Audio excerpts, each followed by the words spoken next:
BBC had a report out. Well, I've just watched the 6 o'clock news, and they had a report out about the rise of football hooliganism this year. Um, I've always had pretty black and white views on this. I'll be honest. I think the only approach to hooliganism is zero tolerance. I I mean, football's particularly impacted by this sort of behaviour, but you do get it to some extent in boxing and in other sports.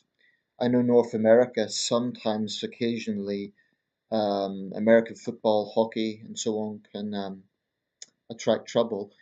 I think it's just very degenerate that people can't simply support their team or their fighter or their side without resorting to um, such depraved behaviour.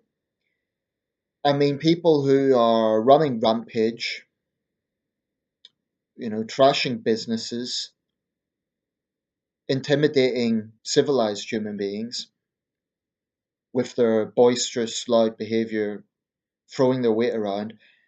I really think such people, I think they belong behind bars, quite frankly.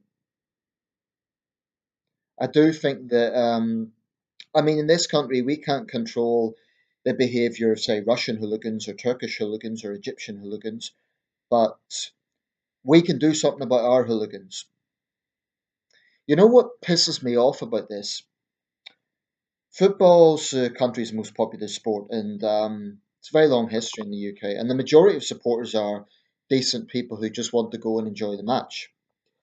Football's a big part of our culture. Um,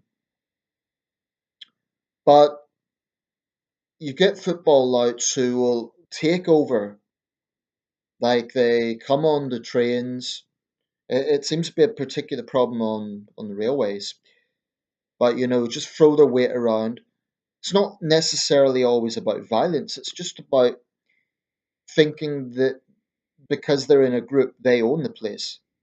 It's disgusting. And individually, they're chicken shits. That's the thing. Most football hooligans, okay, you get the occasional hard man who, is borderline psychopath, but most football hooligans, in my opinion, are chicken shits because they're nothing on their own. It's always the strength of numbers. And some people dismiss it. They say, oh, it's just laddish banter. And it is, has to be said, 95% of it is male.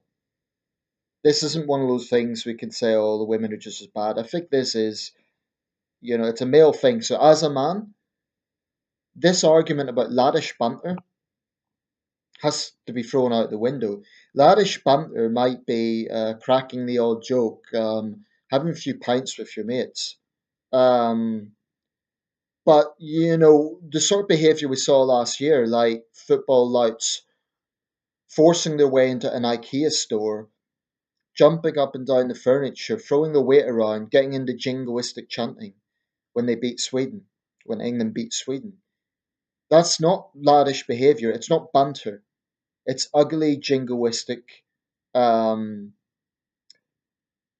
rubbish. I mean, it's embarrassing, particularly at this time with all the Brexit stuff going on, because it makes this country look like a very nationalistic, um,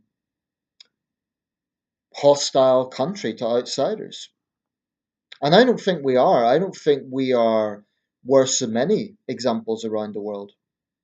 But the authorities really need to get a grip on this because when it comes to hooliganism, there was a sort of period in the 70s and 80s where it was known as the English disease, the British disease, but specifically the English disease.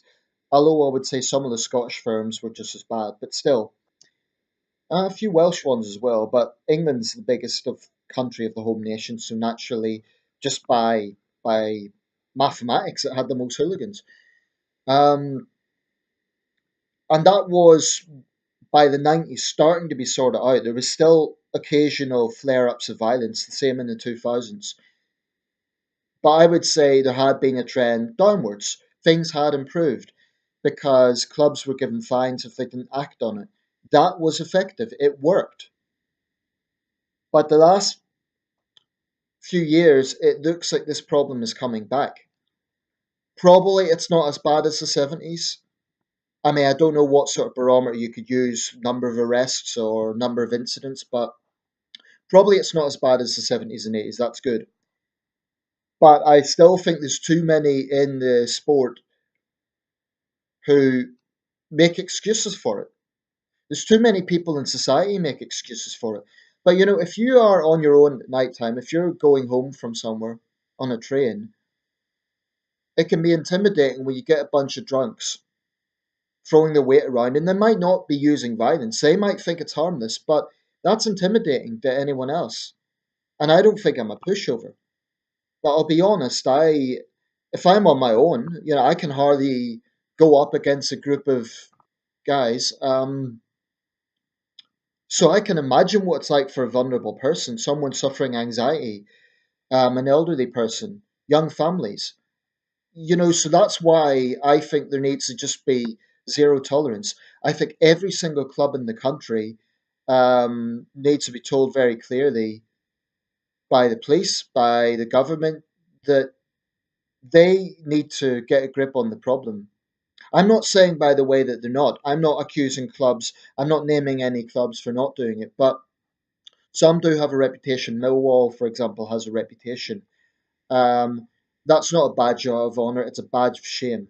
And the Millwall Football Association needs to get a grip on it. Okay, I guess I've went back on what I've just said. But yeah, some clubs are worse than others.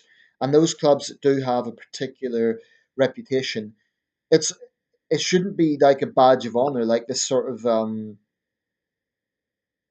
you know, they say there is honour among thieves.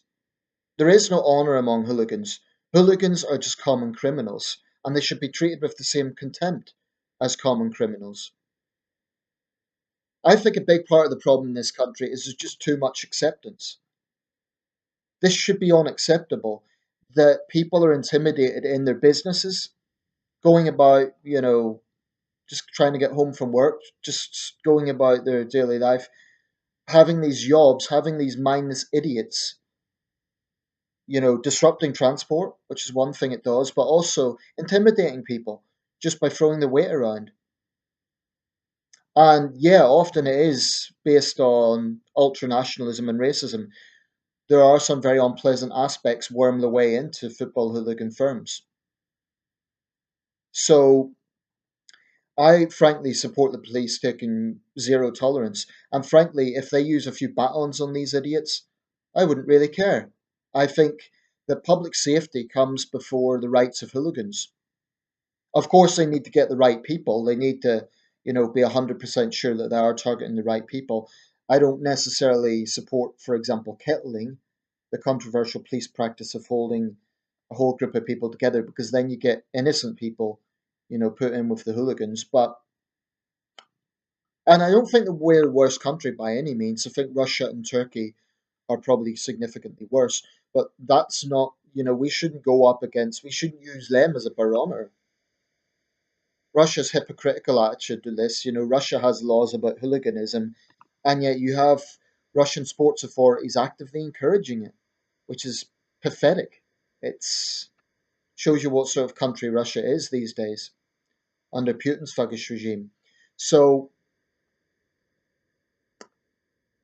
I've no tolerance for it. I mean, if I owned a business and louts were running rampage, I'd be concerned about my business, but I'd also be concerned about safety.